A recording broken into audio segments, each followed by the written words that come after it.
Salut à tous, c'est Seb sur R9e art. Aujourd'hui, je vais vous parler de Kookaburra, une série en 8 tomes publiée chez Soleil entre 1997 et 2017, avec Chris au dessin et au scénario pour les 3 premiers tomes, Mitrik prenant le relais pour les dessins des tomes 4 et 5, bouclant ainsi le premier cycle.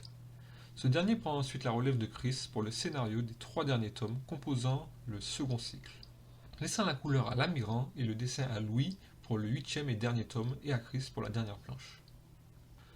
Nous sommes en 3427 en année terrestre. L'univers connu est divisé en 3 secteurs. Le secteur terrien, le secteur Amazon et le secteur Dacoïde. Après des siècles de combats entre ces 3 puissances, une paix précaire règne enfin.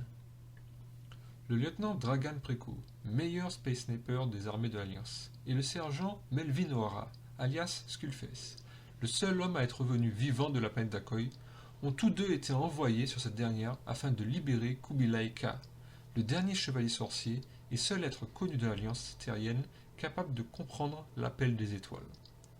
Sur place, ils s'associeront à Tamanka, guerrière amazone, seule survivante de son escouade, elle aussi venue délivrer le chevalier sorcier. 5 enfants de Dieu naîtront. Rassemblés, de leurs mains, des univers créeront. 4 seront bons, un ne le sera pas. L'âme du Kookaburra en eux s'éveillera et les appellera.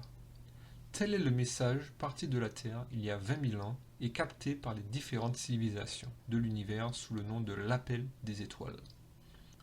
Une course contre la montre s'engage, car celui qui contrôlera les enfants de la prophétie contrôlera l'univers, sachant que si le pouvoir tend à corrompre, le pouvoir absolu corrompt absolument. Pendant ce temps, 5 enfants commencent à prendre conscience l'un de l'autre. Nous avons là ce que je considère personnellement comme le space opéra de la BD franco-belge. Humour et action sont au menu de cette épopée fantastique sortie de l'imagination de Chris et dans laquelle se joue le sort de l'univers. Un space opéra puissant et mystique basé sur la mythologie du peuple aborigène. Un incontournable que j'ai lu et relu un nombre incalculable de fois. Si on prend en compte Kookaburra Universe et Kookaburra K, la saga compte en tout 27 albums qui forment un univers de SF très riche auquel nombre de grands noms de la BD ont apporté leur pierre. Kookaburra K est un spin-off en 3 tomes paru aux éditions Soleil entre 2007 et 2010, avec Chris, Mitrik et X au scénario, Humberto Ramos au dessin et Leonardo Olea à la couleur. L'histoire se situe à la fin du premier cycle de la série mère et permet de faire le lien avec le second cycle de l'histoire. Nous suivons 7 enfants d'origines diverses fuyant la vague rouge qui dévore inexorablement l'univers à bord du vaisseau K.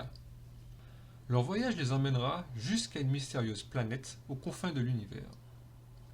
Une histoire magnifiquement dessinée par Humberto Ramos à qui nous devons nombre de comics sur les X-Men ou Spider-Man.